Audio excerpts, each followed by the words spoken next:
నమస్కారం. జీసీఆర్జీవై వార్తావానికి స్వాగతం. ఈరోజు ముఖ్యమైన వార్తలను మీ ముందుకు తీసుకొచ్చాడు సుభాష్, పొలిటికల్ సైన్స్ విభాగం నుండి. మొదటిగా కళాశాల వార్తలు. పాఠ్య ప్రణాళికలు విద్యార్థులకు మెరుగైన ఉపాధి అవకాశాలను పెంపొందించే విధంగా ఉండాలని ఉన్నత విద్యామండలి vice chairman, Ambedkar open university vice chancellor ఆచార్య ఎస్. విజయభాస్కర్ గారు అన్నారు. మానవ హక్కుల సదస్సు రాజమండ్రి ఆర్ట్స్ కాలేజ్ డిసెంబర్ 10, 2025 ప్రభుత్వ ఆర్ట్స్ కళాశాల పొలిటికల్ సైన్స్ విభాగం ఆధ్వర్యంలో మానవ హక్కుల దినోత్సవం జరిగింది. అంతర్జాతీయ వార్తలు. ట్రంప్ రష్యా శాంతి చర్చలు. అమెరికా అధ్యక్షుడు శాంతి చర్చలు ఎక్కువగా కొనసాగుతున్నాయని అసంతృప్తి వ్యక్తం చేశారు. ఐక్యరాజ్యసమితి నివేదిక ప్రకారం 1.2 కోట్లకు పైగా మయన్మార్ ప్రజలు తీవ్రమైన ఆకలి ప్రమాదంలో ఉన్నారు. జాతీయ వార్తలు. లోక్సభలో ఎన్నికల సంస్కరణలపై 10 గంటల చర్చ కొనసాగుతుంది.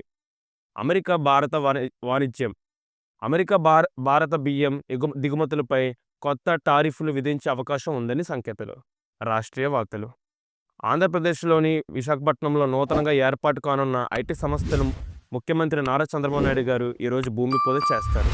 ఆంధ్రప్రదేశ్ పెట్టుబడుల ప్రోత్సాహక మండలి నిర్ణయించిన 20,444 కోట్ల రూపాయల పెట్టుబడులకు రాష్ట్ర మంత్రివర్గము ఆమోదం తెలిపింది.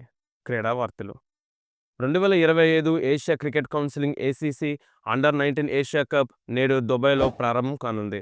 India south Africa T20 series భాగంగా నిన్న జరిగిన రెండవ టీ20 మ్యాచ్లో సౌత్ ఆఫ్రికా భారత్పై 51 పరుగుల తేడాతో గెలిచింది. వాతావరణం. ఈ రోజు ఆకాశం నిర్మలంగా ఉండనుంది.